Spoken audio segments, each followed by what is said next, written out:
agrícola e o time de TI com certeza precisam e estão cada vez mais tendo essa sinergia. Lá na Automogiana, a gente, do time de TI, responde ao Paulo, meu gerente que está aqui, e toda a tecnologia, todo o departamento de tecnologia da Automogiana, desde as tecnologias agrícolas, industriais, de automação, está debaixo do guarda-chuva do Paulo, está no mesmo departamento, e isso faz com que a gente se aproxime mais do departamento agrícola e a gente consiga ter esse relacionamento, essa troca, para que o trabalho realmente aconteça de uma forma mais objetiva. Esse mês a Automogiana está completando 42 anos, e esses 42 anos eles são pautados em cima de um desenvolvimento ético, sustentável e principalmente tecnológico. A tecnologia na Automogiana é muito forte. E esse desenvolvimento tecnológico, ele tem algumas características, e eu elenquei aqui 4, a gente poderia falar de muitas, mas eu acho que essas 4 são as principais. A gente trabalha com ERP próprio. Esse ERP e todas as tecnologias conectadas a ele estão muito voltadas para a inovação, mas não uma inovação superficial. A gente pensa muito em trazer inovação para dentro do departamento de tecnologia com objetividade, inovação que traga resultado. E essas inovações acontecem através de integração e tudo feito com desenvolvimento interno. Então a gente tem uma equipe grande, uma equipe muito boa, muito competente de desenvolvimento de software, de integração, onde a gente consegue fazer esse trabalho de forma muito objetiva e muito operacional. Em 2022, a gente já utilizava o Operation Center antes disso, mas em 2022 o Felipe Fábio, que está ali, teve um tempo lá com a gente na Automogiana e foi levantado a proposta de desenvolver uma integração com o Operation Center. Então a gente viu nessa proposta, nessa integração, uma grande oportunidade de fazer o envio dos projetos de piloto automático e de prescrição para o campo de forma remota, de fazer, criar planos de trabalho que estivessem relacionados às nossas ordens de serviço, e isso iria proporcionar uma análise do dado trabalhado muito mais precisa, muito mais real do que estava acontecendo. A gente poderia, então, com essas informações, mensurar o progresso do trabalho em tempo real e não analisar o mapa de aplicação só depois que a aplicação já aconteceu, já foi terminada.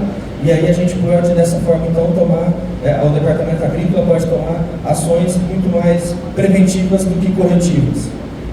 E, na última etapa, a gente viu uma oportunidade de criar ordens de serviço automáticas.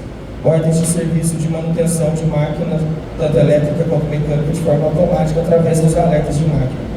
Mas, para alcançar e para buscar essas oportunidades, a gente teria alguns desafios.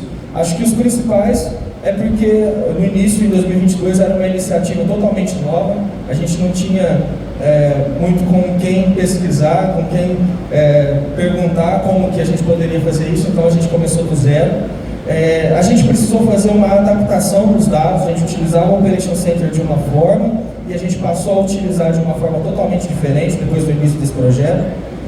Desenvolver um back-end para isso também foi bastante complexo, porque a gente realmente não tinha nenhum exemplo, então a gente teve que sentar com o analista sênior, sentar com o cara do campo, sentar com o Jefferson, que é o cara da manutenção, que está lá levando os projetos para o campo, e com o departamento agrícola, com o Cleison. E todos nós juntos fomos encontrando o melhor caminho para desenvolver um back-end, para desenvolver um software que fizesse essa conectividade, que fizesse essa integração, sem fugir dos princípios agrícolas que a gente já utilizava e que eram importantes e a gente não podia abrir mão, mas buscando uma forma automática de fazer isso. E não teve como fazer isso sem muito teste. Foram testes exaustivos, eu vou mostrar aqui um pouquinho do processo. Mas quando eu fiz questão de elencar testes exaustivos, porque quando eu me formei em programação, eu nunca imaginei que eu fosse trabalhar tanto como agrônomo. Porque realmente a gente teve que ir muito para o campo, a gente desenvolvia na sala, desenvolvia em bancada, e levava para o campo, colocava para operar. E a gente foi evoluindo passo a passo, como o Thiago falou, pouco a pouco. Esse trabalho não é rápido, ele é bem moroso, bem lento, muito detalhado, mas o resultado final é muito bom, muito importante. Bom, eu dividi aqui as próximas etapas em 4 partes. A gente vai falar um pouco de padronização, de atualização dos dados, da base de dados, um pouco do método que a gente usou e como foi feita a integração propriamente dita. Então, padronização. Para a gente começar a utilizar o Operation Center de forma integrada, é impossível fazer isso sem padronizar as informações. Então, o que a gente fez no início do projeto foi definir uma padronização de nomenclaturas e códigos para que as APIs, tanto a nossa quanto a do Operation Center, pudessem conversar e falar a mesma língua. Então aqui eu trouxe alguns exemplos, mas se você olhar para o Operation Center, tem muita informação lá e todas elas foram padronizadas. Desde o arquivo de plano de trabalho, ao cadastro de linhas, cadastro de limite, o arquivo de prescrição que é criado e até os equipamentos, eles são cadastrados com um padrão no nome, o que vai facilitar a integração na hora de obter esses dados via API. Então a padronização talvez seja, para todos que quiserem iniciar essa integração, o primeiro passo. Definir qual vai ser o padrão de nomenclatura e de código que você vai utilizar. Depois da padronização de nomenclatura, a gente padronizou os dados geográficos. Então, o dado geográfico que a gente tinha no Operation Center não era muito preciso, porque ele não era muito utilizado. E aí o que a gente fez? O Departamento de Agricultura, junto com um desenvolvedor GIS, reformulou 100% dos limites.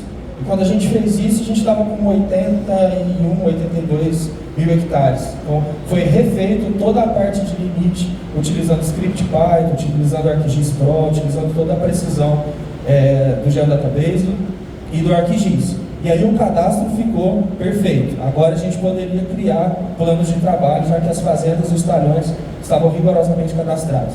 E aí no primeiro momento, a gente começou com 4 tratores, 4 equipamentos, uma equipe de corte e soqueira, que trabalhava ali com 20 pessoas. Então esses foram os primeiros testes, de criar plano de trabalho, levar para o campo, ainda no primeiro momento em pendrive, fazendo algumas tentativas de conexão, mas bem poucas. E aí esse trabalho de desenvolvimento de teste, único e exclusivamente, durou 6 meses de projeto. Já no final do primeiro ano de projeto, a gente incluiu a operação vinhaça localizada, porque aqueles testes do corte de soqueira já estavam maduros suficientes e a gente já tinha desenvolvido o método e a técnica para enviar esses projetos, dessa vez agora remotamente para o campo. Então, como a gente tinha toda a operação de vinhaça localizada online e toda a operação de corte de soqueira online, a gente decidiu começar por elas. E aí a gente passou de 20 usuários para 160 usuários e de 4 tratores para 22 tratores. E isso só no primeiro ano. Hoje, a gente está assim. Hoje a gente tem mais de 400 usuários diretos do Work Planner, e eu falei aqui de operadores, encarregados e as pessoas que desenvolvem, talvez tenha até um pouco mais. A gente tem 56 operações utilizando o planejador de trabalho, e a gente tem 205 tratores conectados, isso até o dia que eu fiz a apresentação, mas acredito que já tem mais. A gente está trabalhando para que a gente fique com 100% da frota conectada, e aí esse número vai ficar bem maior. Mas a gente consegue enviar projetos remotamente para essas operações, para esses equipamentos, para essas pessoas, e todos esses projetos linkados à nossa ordem de serviço, que vai gerar um fluxo que eu vou mostrar agora. Os nossos softwares, a integração comum no sistema, ela funciona dessa forma. A gente desenvolve os dados através do ArcGIS, todo dado de georreferenciamento, todo o nosso geodatabase ele é manipulado pelo ArcGIS, e todas as nossas informações de ordem de serviço, como fazenda, talhão, taxa, produto, vem do nosso ERP. Então a nossa ordem de serviço é aberta no ERP e os dados geográficos são criados no ArcGIS. A nossa integração, a integração que a gente desenvolveu, ela junta essas informações e cria o que a gente chama de, lá na usina, de WP, que para a gente é o plano de trabalho, ou Work Planner. Então o Work Planner nada mais é do que as informações geográficas e as informações de ordem de serviço reunidas. E aí a gente sobe essas informações para o Operation Center e através do Operation Center a gente decide qual vai ser o tipo de envio que tem por padrão ser remoto. Mas em algum caso de falta de conectividade, de urgência ou equipamento com algum problema, a gente utiliza também o envio do Work Planner de forma manual pelo pendrive, mas isso tem sido menos de 10% de todos os envios. Aliás, um pouquinho mais de 10%, 11% de todos os envios. Tendo em vista a quantidade de envios, é muita coisa online. Eu vou mostrar um pouquinho do sistema. O nosso RP ele é dividido em módulos, então ele tem o módulo desktop, que é o tradicional, e ele tem um módulo web, um módulo online. E a gente desenvolveu essa integração dentro desse módulo web. Então a nossa interface web, ela oferece um pouco mais de flexibilidade, de mobilidade, ela é responsiva e ela é multiplataforma também. A API proporciona que seja multiplataforma. Então eu posso tanto trabalhar em um site quanto desenvolver um aplicativo, se for necessário, tendo em vista que uma API está disponível para qualquer plataforma utilizar. qualquer tipo de aplicativo utilizado. E aí, a princípio, no nosso ERP Web, a gente criou a tela de gerenciador de planos de trabalho. Então, através dessa tela, eu coloquei aqui um GIF de um usuário trabalhando. Por aqui, o nosso usuário ele tem acesso a essa lista que traz todas as ordens de serviço. E aqui eu vou ter número de ordem de serviço, fazenda, qual a frente de trabalho que vai executar essa ordem de serviço, qual a prescrição e qual o work planner. Através desses dois comandos aqui, o nosso analista consegue criar os arquivos de prescrição e criar os work planners de forma em lote. Então ele pode disparar várias ao mesmo tempo e criar vários trabalhos com bastante agilidade, certo? Então por aqui ele faz a gestão e a criação dos trabalhos com base nas ordens de serviço. Então não sai trabalho se não tiver ordem de serviço. A gente sempre brinca que se alguém pedir um trabalho por urgência, a gente vai ter que verificar se tem ordem de serviço. Se não tiver, a gente infelizmente não pode fazer nada. Primeiro, ordem de serviço. Depois a gente envia o projeto, a gente envia o trabalho. Isso cria uma conexão e um método de trabalho muito bom, porque você formaliza o processo. Então o processo que antes era, não sei se eu, acho que essa não é a palavra, mas que antes era até um pouco desorganizado, ele passa a ser mais organizado. Todas as pessoas começam a entender que o processo nasce de uma ordem de serviço e que ele vai terminar no encerramento daquela ordem de serviço. Então nessa tela a gente analisa as ordens, cria os planos, cria as prescrições. Se precisar consultar uma ordem de serviço, também o analista consegue por aqui. A gente tem um sistema de ordens de serviço, só que eu consigo consultar elas por aqui. E também consigo sincronizar as informações do Operation Center com a minha base de dados, através dessa tela. Então, essa é uma das funcionalidades. A segunda é o alerta de máquinas. Eu falei, vou pegar uma água aqui, a garganta secou. Pensando que todo equipamento de onde é conectado, ele dispara alertas de problemas mecânicos, certo? Todos nós temos consciência disso. Esses alertas podem ser verificados no Operation Center, e lá você pode fazer gestão. Porém, a gente queria que esses alertas de máquina pudessem ser configurados para abrir ordens de serviço automáticas. Então, se um equipamento disparou um alerta de máquina que precisa da intervenção de um mecânico ou de um eletricista, ele precisa de uma ordem de serviço para abrir. E antes, o que acontecia? O operador identificava que disparou um alerta ali na máquina, o analista do CODE, CCO, também verificava o alerta, entrava em contato com a oficina, abria a ordem de serviço lá no sistema para alguém se deslocar até lá. Hoje, como que a gente faz? O equipamento dispara o alerta, a integração abre a ordem de serviço e ela cai para o mecânico lá atender. Então, esse processo de identificar o problema e passar o problema para o departamento da oficina, ele é todo automatizado. Então, nessa tela aqui, o que a gente fez foi mapear todos os alertas. Então, todos os alertas disparados a gente foi registrando na nossa base. E através desse mapa eu criei um catálogo de alertas. E aí o pessoal da manutenção, da oficina, ele utiliza esse catálogo para configurar qual vai ser o tipo de ordem de serviço que vai ser gerada quando aquele alerta disparar. Então eu seleciono um código de DTC, verifico qual é a descrição e configuro qual alerta vai ser aberto. Então qual OS vai ser aberto. Então essa OS pode ser, por exemplo, elétrica, para tratar um problema elétrico, pode ser mecânico, pode ser inclusive de sistemas embarcados, que o nosso departamento de sistemas embarcados vai receber essa ordem de serviço no aplicativo, no celular, e vai lá atender através dos alertas. Então o analista ele configura só uma vez um DTC, e toda vez que aquele DTC disparar, ele abre.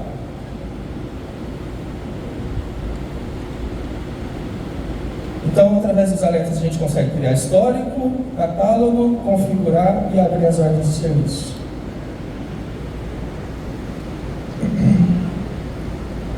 Cadastro de fazenda. Também pela interface a gente consegue fazer toda a parte de cadastramento de fazenda dentro do Operation Center. Então eu consigo espelhar as duas bases, tanto a minha base do Geodatabase quanto a base do Operation Center, ela é verificada através dessa tela. Por aqui eu também consigo comparar os limites.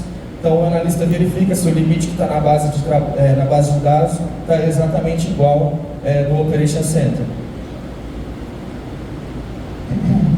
E aí, para concluir, vou partir para a implementação. Como que a gente fez para implementar esse projeto? O primeiro passo é entender o planejamento, o plano de caso, entender qual é a necessidade e ver como que o sistema vai atender, tanto a operação, quanto os equipamentos, os operadores e principalmente os encarregados, que são os usuários finais. Depois partir para a parte de teste, que é criação, envio, retorno e análise desses dados. Por fim, treinar todo mundo. Se está testado, se está aprovado, se está funcionando, entra no departamento de treinamento para entender a tecnologia e levar isso para o campo. E aí a gente criou material informativo, a gente trouxe foco nos multiplicadores, que são aquelas pessoas que têm um pouco mais de facilidade com tecnologia e que vai multiplicar isso no campo, que vai agregar valor, que vai mostrar que realmente faz sentido e facilita a vida do operador. E por fim, a gente fez uma manutenção e uma gestão da aderência desse plano de trabalho. Então, que a gente verificou se realmente as pessoas lá no campo, se elas estavam utilizando. E a gente cobrou que eles utilizassem e hoje eles cobram que a gente envie. Então, como o Paulo disse, quando a gente implementou o piloto automático, no primeiro dia de ir para o campo para implementar o piloto automático, ninguém queria que a gente entrasse na máquina. Hoje eles não trabalham sem. E é a mesma coisa com o planejador de trabalho. No primeiro dia ninguém queria me ver. Hoje eles entram em contato quando não tem um plano de trabalho disponível. Os departamentos que utilizam esse plano, o ciclo do plano de trabalho, na verdade, a ordem de serviço, ela é essa, né? Então, ela começa na GR, no departamento agrícola, que faz o planejamento. A GEL gera as linhas limites, manutenção de sistemas embarcados, cria os planos e faz os envios, o operador executa, e esse dado retorna para a base do Operation Center. Nosso COA, ou CCO, faz toda a análise do trabalho e o controle das operações para que elas aconteçam da forma correta. Esse dado volta para a agrícola e o ciclo continua. Esse dado vai servir para tomada de decisão, para planejamento, para relatório, para cumprir os compromissos. Aqui eu tenho duas faixas aqui do antes e do depois. Então, antes, como que a gente trabalhava? A gente trabalhava... o primeiro passo era gerar essas linhas limites, né? E aí a GEL utilizava Apex, Redance, entre outros softwares, para exportar essas linhas numa pasta que o monitor pudesse ler. E isso era compartilhado via rede, via WhatsApp e de diversas formas para o departamento de manutenção de sistemas embarcados capturar o pendrive, se deslocar até a máquina, parar essa máquina de 5 a 10 minutos quando dá tudo certo. Se o pendrive corromper, aí vai muito mais tempo, então você tinha que parar máquina por máquina de uma frente de serviço, que vai, quem já foi no campo sabe o tanto que carregado e operador gosta que a gente parar a máquina dele. E aí só então a gente liberava a máquina para essa máquina trabalhar com o piloto. Como que é feito hoje? A GEL continua gerando as linhas limites, só que eles não precisam compartilhar, porque eles utilizam o nosso banco de dados e a integração está conectada ao banco de dados. Então, para criar o plano de trabalho, o nosso analista só usa aquela interface gráfica que eu mostrei, aquele site que eu mostrei. Então ele cria os planos e envia. E aí quando esse dado chega na máquina, o operador nem vê. A hora que ele vai começar a trabalhar, ele vê que já está disponível. Em 2022, a gente, em 6 meses de trabalho, criou 483 planos. 2023, 3.600. 2024 foi um ano atípico, né? A colheita foi muito grande, 9.000 planos. Esse ano, um pouco menos, 7.000, e a gente tem uma projeção para o ano que vem de passar de 10.000 planos de trabalho enviados. Então, 10.000 planos de trabalho são 10.000 execuções, 10.000 operações que estão acontecendo no campo de forma remota. O método de envio em 2023 era 60% online e 38% manual, 61,1% e 38,9% manual. 2024 subiu para 78%, 2025, 83% online. E agora com a nossa expansão de cobertura, a gente pretende passar dos 92%, 93% online no ano de 2026. Aqui a gente tem 3 telas aqui para resumir um pouco, são telas gravadas do operador. Então de cá eu tenho um operador selecionando a lista de trabalho, qual trabalho que ele vai executar. De lá eu tenho uma troca automática ali no meio. Deixa eu ver se está rodando, acho que está.